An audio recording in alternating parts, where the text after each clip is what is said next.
妈妈，为什么有的多肉叶子往下长？因为太阳晒得少了，它就往下长，这叫徒长。徒长是什么意思？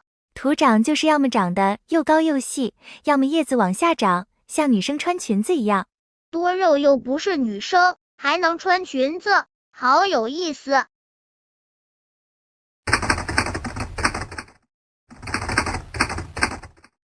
春天来了，又到了买的时候。你最近有没有去花市买多肉？有没有去了花市就停不下来，一下就买来很多的情况？春天确实是入手多肉的好时机，买回来多肉后，大部分时候我们都要换盆。说到换盆，就绕不开多肉的浮盆。那么你会判断多肉浮盆吗？多肉浮盆其实也会给你信号的，你会看吗？大家好，这里是花花世界的频道，花花干啥啥不行，养多肉第2名。今天花花教大家几个判断多肉浮盆的技巧，并在影片后面介绍一下浮盆期常见的养护问题。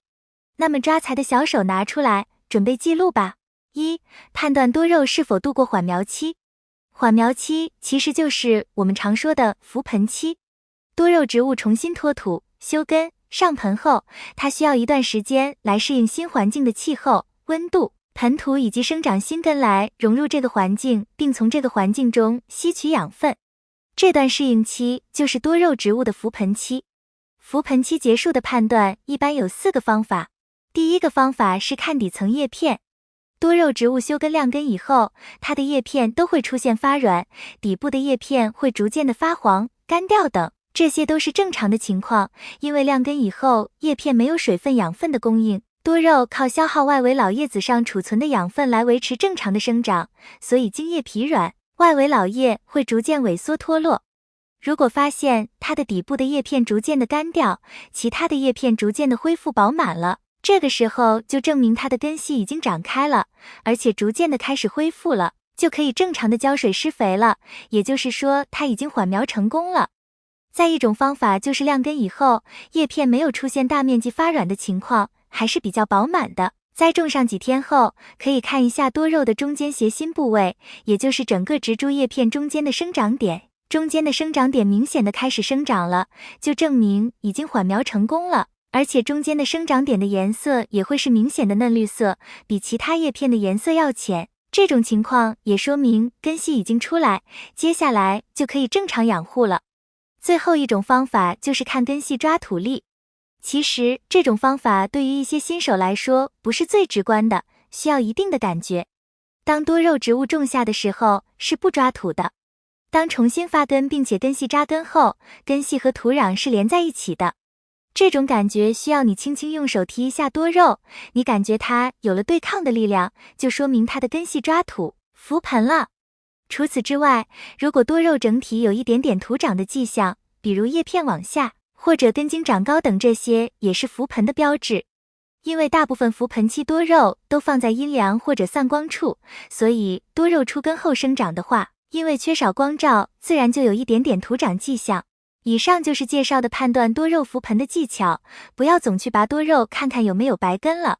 当然，想要多肉快速浮盆，浮盆期的养护技巧也不能忽视。那么浮盆期多肉养护都应该注意哪些呢？一起来看一下。2. 多肉植物浮盆期间养护技巧。1. 要不要浇水？关于浇水的问题，不管是多肉植物的幼苗期、生长期、休眠期还是浮盆期，都是容易误解的问题。多肉浮盆要不要浇水需要综合考虑，如果是炒土上盆的话，那么前期不用浇水。因为多肉植物在刚上盆之后，新根还没有生出来，这时候浇水多肉不但喝不到，还容易因为盆土太湿导致烂根。因为多肉植物刚经过休根，伤口不一定就完全愈合了，而且上盆过程中难保不会被颗粒再划出新伤口，此时浇水危险系数很高。说到这里，很多小伙伴可能会担心，不浇水肉干死了怎么办？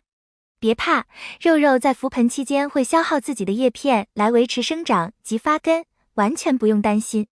但是这个也不绝对，如果你的多肉已经超过15天甚至更长时间都没有浮盆的话，那么大概率盆土已经完全干透，这个时候也需要浇一次透水来诱根。2.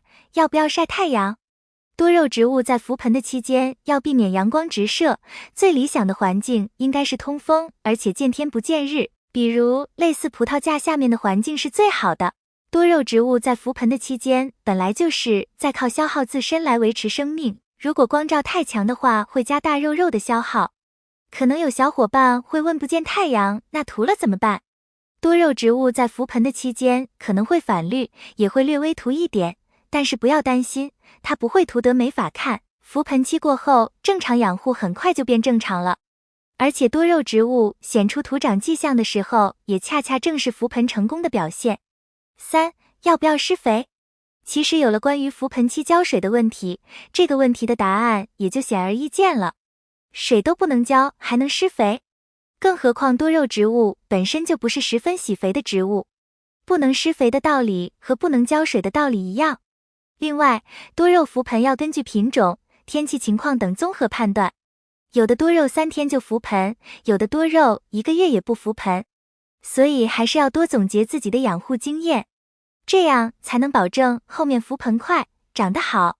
以上就是今天分享的内容，如果你有不同意见或觉得有疏漏，欢迎指摘。觉得花花的内容有所帮助的话，请点赞、关注并多多转发，这对花花很重要。感谢观看，感谢粉丝的喜欢和支持，我们下期见。